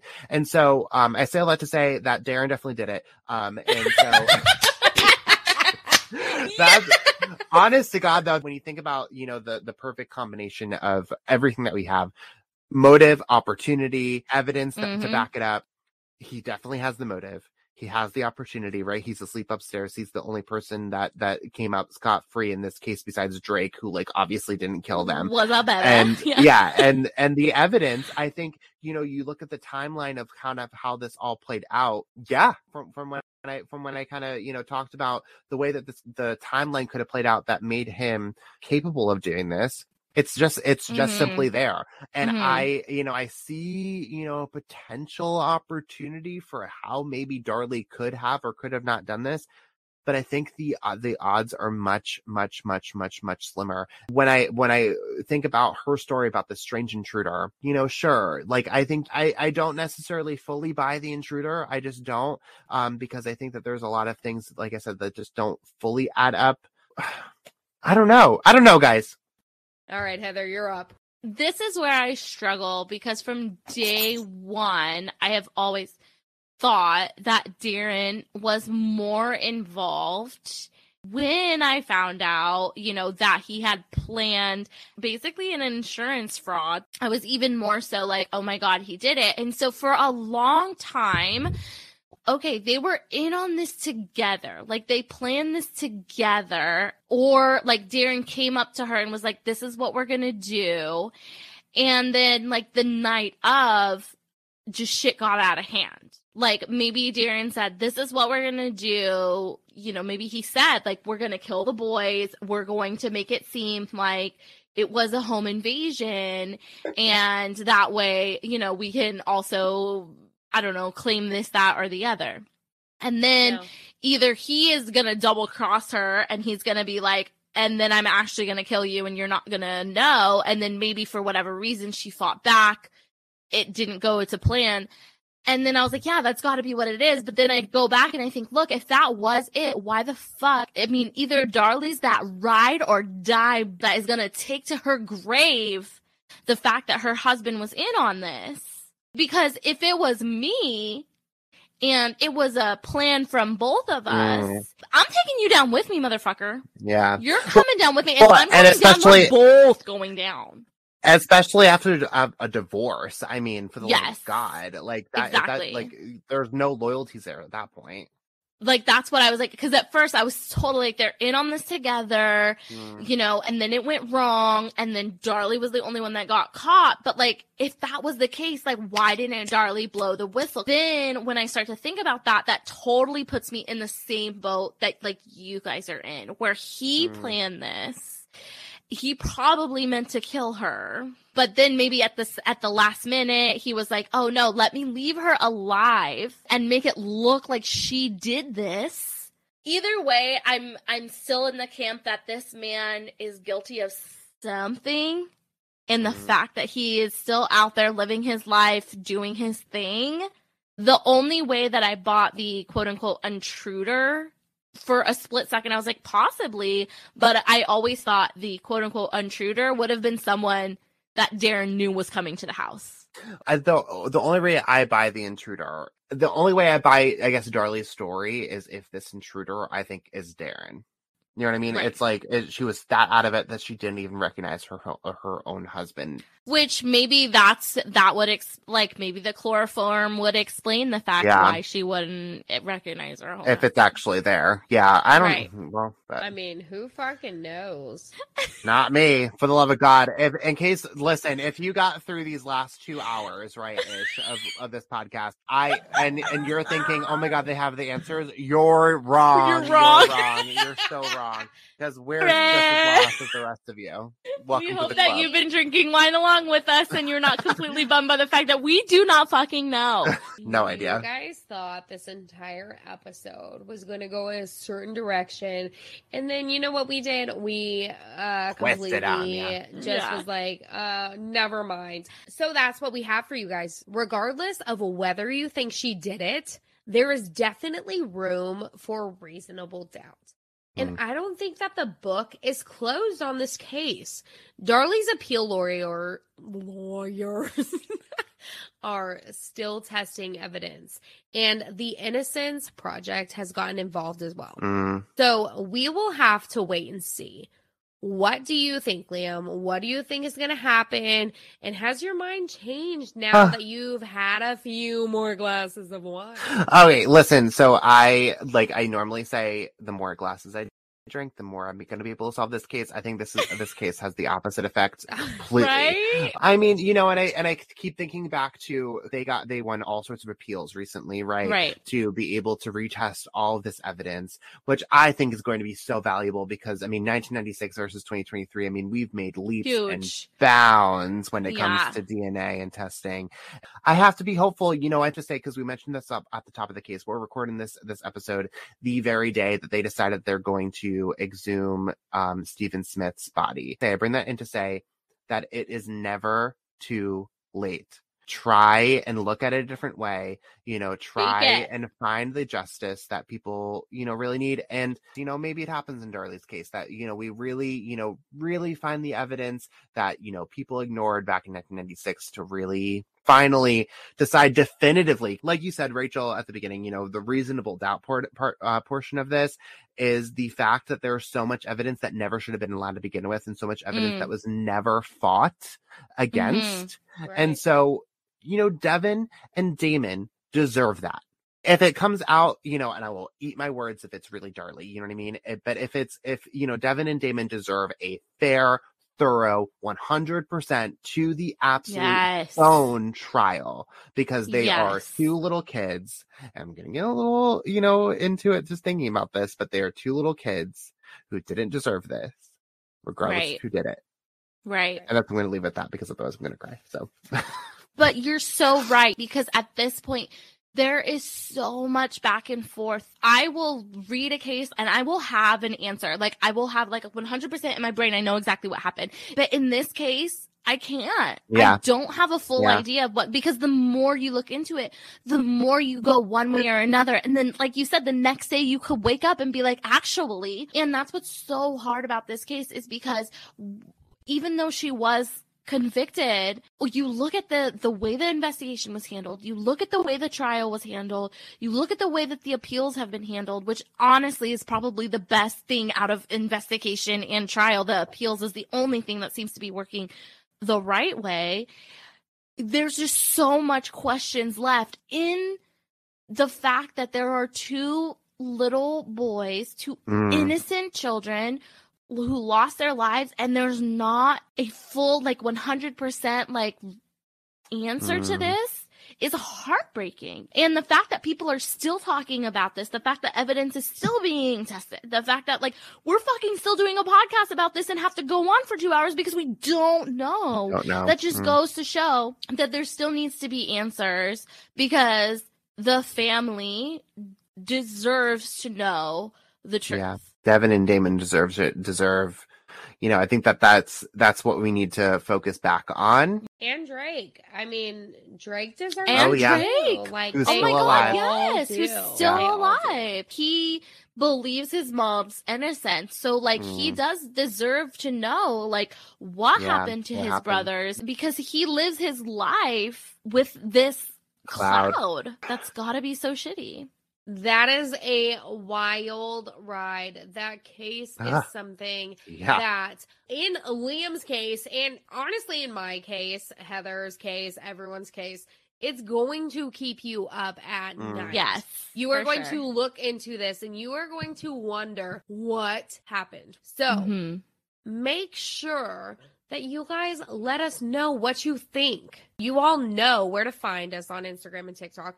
So make sure that you come there and you tell us what you think about this case and what your theories are, honestly, what are your answers? Like, did you solve this case? Because please. You've all been officially Wine Time deputized, and now you are official detectives. Let us know. And if you don't want to find us on Instagram or TikTok, obviously you guys know you can email us at winetimemoms@gmail.com.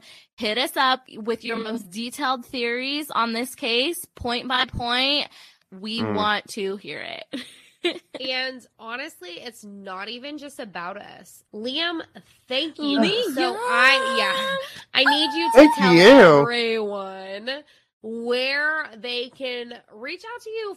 Yeah, so you can find us on Facebook, Twitter, and Instagram at Crime Over Wine. You can also see all of our episodes, like I said at the beginning of this podcast, on pretty much anywhere you find your podcast at Crime Over Wine. You can also, if you go onto crimeoverwine.com, we have a story suggestion tab too. So if you have a story that just feels like it needs a little bit of a push, just needs a little bit more, attention, needs a little bit more grab, now you know where to find that.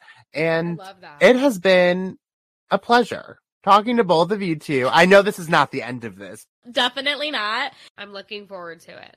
But I just have to say, I first started listening to Crime Over Wine when Liam first reached out to us, doing our due diligence. We're like, let's see what this is all about. Listen to his first 2-3 episodes. Fell in love with the style of this. Liam is so great at bringing those hard facts, like his investigation, like his facts are legit, and then also bringing in that wine, which we love.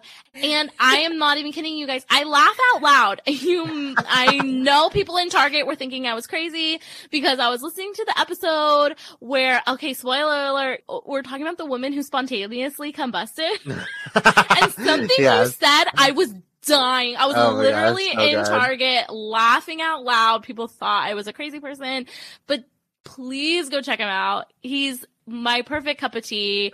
And like he said, it's we call them lighthearted when they're not vicious murders. And so he has a lot of really great crimes that are like that. And some heavy hitting ones. I just listened to the one where they basically took down the whole, the sheriff's office. And, that was crazy. I was like, holy shit, Liam, what's going down? Where was that?